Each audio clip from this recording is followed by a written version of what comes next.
Les images sont toujours exceptionnelles à la voilà, reste dans et donc, les annales. j'ai quelques souvenirs grisants de vitesse sur l'autoroute derrière la candidate. Bon, ceci mis à part, effectivement, on voit Emmanuel Macron qui est en train eh bien, de sortir sa carte d'électeur, sa carte d'identité. Rappelons que pour voter, une carte d'identité suffit. La carte d'électeur n'est pas obligatoire, il suffit d'être inscrit. Il prend les 2 bulletins comme la loi le lui oblige. A-t-il pris une enveloppe? Je pense que oui, ça doit être l'enveloppe qu'il tient dans la main gauche.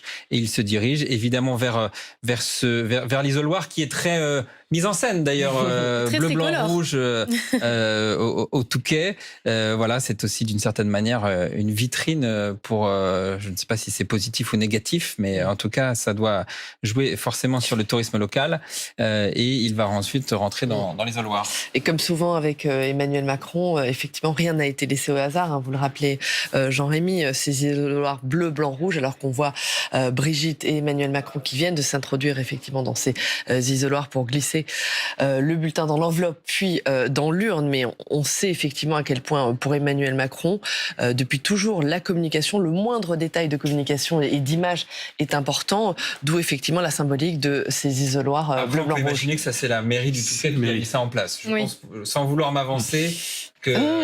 alors... Certes, mais néanmoins... Pour la venue d'Emmanuel Macron, on met tout le monde d'accord.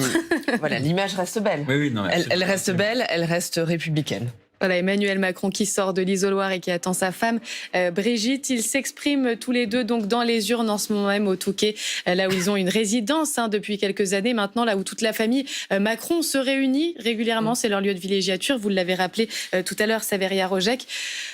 On va entendre donc le président et ce moment solennel du président sortant qui donc vote pour ce second tour de l'élection présidentielle.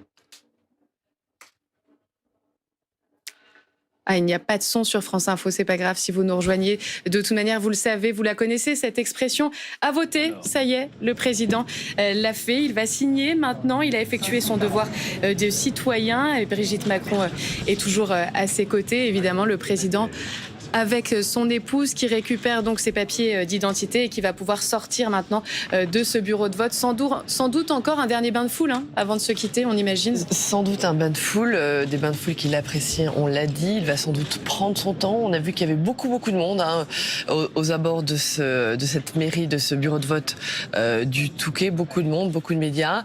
Les images sont belles, vont être belles. Il fait beau. Et donc Emmanuel Macron... on peut effectivement s'avancer et dire on s'attend à ce qu'il prenne du temps, qu'il profite de ces derniers bains de foule, de ces derniers contacts avec les Français avant de retourner dans cette maison familiale du Touquet pour un déjeuner, puis un départ effectivement dans l'après-midi, un retour vers Paris pour le Palais de l'Élysée où le chef de l'État va passer la soirée, va attendre les résultats entouré de ses conseillers les plus proches, de ses stratèges. S'il est élu, Emmanuel Macron, on se souvient de cette fameuse déambulation devant le Louvre en 2017. Est-ce qu'il a prévu une scénographie un peu identique? Alors, il est prévu, c'est d'ailleurs confirmé, il est prévu que le chef de l'État, s'il est élu effectivement, nous le saurons à 20h, se rende dès 21h, quitte le Palais de l'Élysée aux alentours un peu avant 21h et se rende au pied de la Tour Eiffel, au Champ de Mars, pour effectivement un discours. Il y aura quelques artistes présents, nous n'avons pas encore la liste, mais et ensuite le chef de l'État effectivement fera un discours qu'on nous annonce assez court avec